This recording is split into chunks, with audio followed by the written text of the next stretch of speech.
Welcome back friends, बहुत बहुत स्वागत है आपका अपने चैनल हिंदी जी के ट्रिक्स पर। आज के इस वीडियो में हम कंटिन्यू करने वाले हैं अपने UK triple SC scalar exam के लिए जो साइंस चल रही है इस सीरीज को, और ये होने वाला इस सीरीज का वीडियो नंबर 11।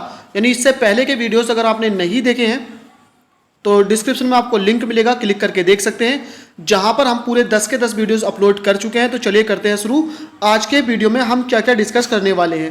तो सबसे पहले जानेंगे शुद्ध पदार्थ के प्रकार। यहाँ पर ये पदार्थ है, मिसप्रिंट ये हो गया है। शुद्ध पदार्थ के प्रकार, यही हमारे जो टॉपिक दे रखा है सिलेबस में वो यही दे रखा, शुद्ध पदार्थ के प्रकार। उसके बाद जानेंगे तत्व और उसके प्रकार के बारे में, फिर यौगिक और उसके प्रकार के बारे में, साथ ही साथ जानेंगे धातु, अधातु और उपधातु के बारे में, और जानेंगे कार्बनिक और अकार्बनिक यौगिकों के बारे में। तो चलिए करते हैं शुरू। सबसे पहले है शुद्ध पदार्थ के प्रकार। तो जान लेते हैं कि शुद्ध पदार्थ होता क्या है। तो वे पदार्थ जिनमें यानी जिनके प्रत्येक भाग का क्या होता है, संगठन निश्चित होता है, ये शुद्ध पदार्थ कहलाते हैं। और ये दो प्रकार के होते हैं, एक होता है तत्व और दूसरा होता है यौगिक। तत्व और यौगिक। तो जान लेते हैं तत्व के बारे में। रॉबर्ट बॉयल ने सबसे पहले 1661 में तत्व शब्द का प्रयोग किया था। किसने किया था? रॉबर्ट बॉयल ने। कब किया था? 1661 में सबसे पहले तत्व शब्द का प्रयोग किसने? रॉबर्ट बॉयल ने। एंटोनी लॉरेंस लेवोजिए ने सबसे पहले तत्व की परिभाषा को प्रयोग द्वारा प्रतिपादित किया। तो सबसे पहले रॉबर्ट बॉयल ने तत्व शब्द का यानी कि प्रयोग किया, और जो सबसे पहले डेफिनेशन दी थी लेवोजिए ने दी थी। इनके अनुसार यानी लेवोजिए के अनुसार इन्होंने क्या कहा था? तत्व वे शुद्ध पदार्थ होते हैं जिनको किसी भी भौतिक या रासायनिक विधि द्वारा ना तो दूसरे पदार्थों में तोड़ा जा सकता है और ना ही दूसरे पदार्थों से बनाया जा सकता है। यानी जो तत्व होता है, जो एलिमेंट होता है, उदाहरण के तौर पर आप कार्बन देख सकते हैं, सोडियम, पोटेशियम या फेरस यानी कि आयरन, सारे के सारे जो टोटल एलिमेंट्स हैं वो कितने? 118 हमारे तत्व हैं। तो इनको ना तो तोड़ा जा सकता है किसी भी रासायनिक या भौतिक विधि द्वारा, और ना ही दूसरे पदार्थों से इसे बनाया जा सकता है। बात करें तत्वों के प्रकार की, तो तत्व के 3 प्रकार होते हैं। तत्व कितने प्रकार के होते हैं? 3। ये कौन कौन से होते हैं? सबसे पहले बात करेंगे धातु के बारे में। तो धातु वे तत्व होते हैं जिनकी प्रवृत्ति क्या होती है? इलेक्ट्रॉन को त्यागने की होती है। यानी धातु नॉर्मली इलेक्ट्रॉन्स को त्यागती है, यानी त्यागती ही है, इसलिए धातु के जो ऑक्सीडेशन होता है वो पॉजिटिव में होता। अब धातु के उदाहरण है एयू यानी कि सोना, एजी चांदी, प्लेटिनम कॉपर, इस तरह से सोडियम यानी कि और पोटेशियम, ये सारी की सारी हमारी क्या है? धातुएं हैं। मैग्नीशियम, मैग्नीज, ये सारी धातुएं हमारी। ये कुछ एग्जाम्पल मैंने यहाँ पर लिख रखे हैं।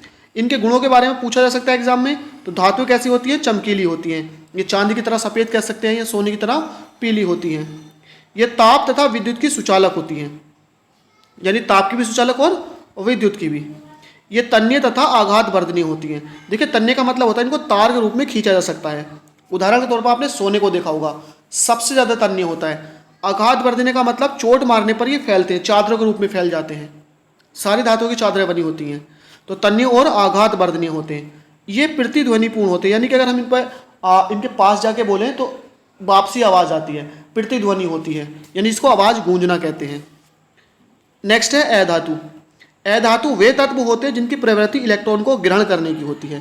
धातुओं की इलेक्ट्रॉन को त्यागने की, इनकी इलेक्ट्रॉन को ग्रहण करने की। एग्जाम्पल जैसा हमारा नाइट्रोजन हो गया, ऑक्सीजन हो गया, क्लोरीन हो गया, है ना, या फ्लोरीन हो गया, ये सारी की सारी अधातुएं हैं। ये क्या होती है? अलग अलग रंगों की होती है, विभिन्न, इनके रंग अलग अलग होते हैं। ताप और विद्युत की कुचालक होती हैं। एक बात और आपको ध्यान रखना है यहाँ पर, अधातु एक ऐसी एकमात्र अधातु है ग्रेफाइट, ये अपवाद है ना, ग्रेफाइट, जो विद्युत का चालन करती है, क्योंकि इसमें मुक्त इलेक्ट्रॉन पाए जाते हैं। तो ऐसी कौन सी अधातु जो विद्युत का चालन करती है? ग्रेफाइट। बाकी सभी विद्युत की कुचालक होती हैं। तन्य और आघात वर्धनीय नहीं होती हैं। जो धातु होती है ये नहीं होती हैं। अब बात कर लेते हैं उपधातु के बारे में। उपधातु वे तत्व होते हैं जिनमें धातु व अधातु दोनों के गुण होते हैं। मैंने बताया था ना, तत्व 3 प्रकार के, धातु, अधातु और उपधातु। तो इनमें धातु और अधातु दोनों के गुण होते हैं। जैसे आर्सेनिक हो गया, जर्मेनियम, आर्सेनिक और जर्मेनियम, इनमें धातु और अधातु दोनों के गुण। उसके बाद है यौगिक। जब 2 या 2 से अधिक तत्व एक निश्चित अनुपात में रासायनिक संयोग करते हैं तो यौगिक बनता है। यौगिक जैसे H2O, इसमें देखोगे हाइड्रोजन और ऑक्सीजन का अनुपात कितना? 2:1। HCl, हाइड्रोजन और क्लोरीन का अनुपात 1:1। NH3 मतलब अमोनिया, नाइट्रोजन और हाइड्रोजन का अनुपात 1:3 है। तो ये क्या है? यौगिक है। यौगिक को रासायनिक विधियों द्वारा अवयवों में तोड़ा जा सकता है। जैसे हमारा जल को ले, जल होता है H2O, तो इसको अगर हम इसका विद्युत अपघटन करें तो 2H positive plus half O2 negative में टूट सकता है ये। तो इन्हें क्या है, रासायनिक विधि द्वारा अवयवों में तोड़ा जा सकता है। अवयव मतलब जिसके ये मिलकर बने होते हैं। ये सबसे मेन चीज, यौगिक के गुण अपने अवयवों से अलग होते हैं। एग्जाम्पल के तौर पर हम अगर बात करते हैं जल की, जल एक यौगिक है। अब ये किससे मिलकर बना है, हाइड्रोजन और ऑक्सीजन से। तो इसके यानी कि जल के जो गुण हैं इसके अवयव यानी हाइड्रोजन और ऑक्सीजन से अलग होते हैं। कैसे, देखिए ऑक्सीजन क्या होती है, आग में जलने में सहायता करती है। अगर ऑक्सीजन ना हो तो कहीं भी आग नहीं जलेगी। और हाइड्रोजन क्या होती है, एक ज्वलनशील गैस होती है।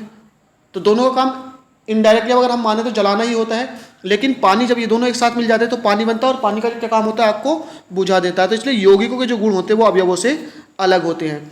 बात करते हैं यौगिकों के प्रकार के बारे में। तो यौगिक दो प्रकार के होते हैं। सबसे पहले है कार्बनिक यौगिक। इनमें कार्बन और हाइड्रोजन दोनों तत्व उपस्थित होते हैं। ये अधिकतर सजीवों से मिलते हैं। यानी कार्बनिक यौगिक किससे मिलते हैं, सजीवों से। जैसे मीथेन है ना, ये क्या हो गया, C6H6 बेंजीन, C2H5OH यानी इथाइल एल्कोहल। इनमें क्या होता है, कार्बन और हाइड्रोजन दोनों ही उपस्थित होते हैं।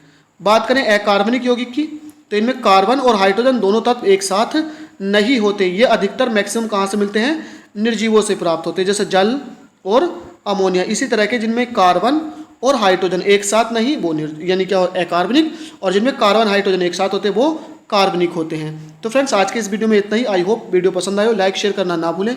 थैंक यू फॉर वॉचिंग, मिलते हैं नेक्स्ट वीडियो में।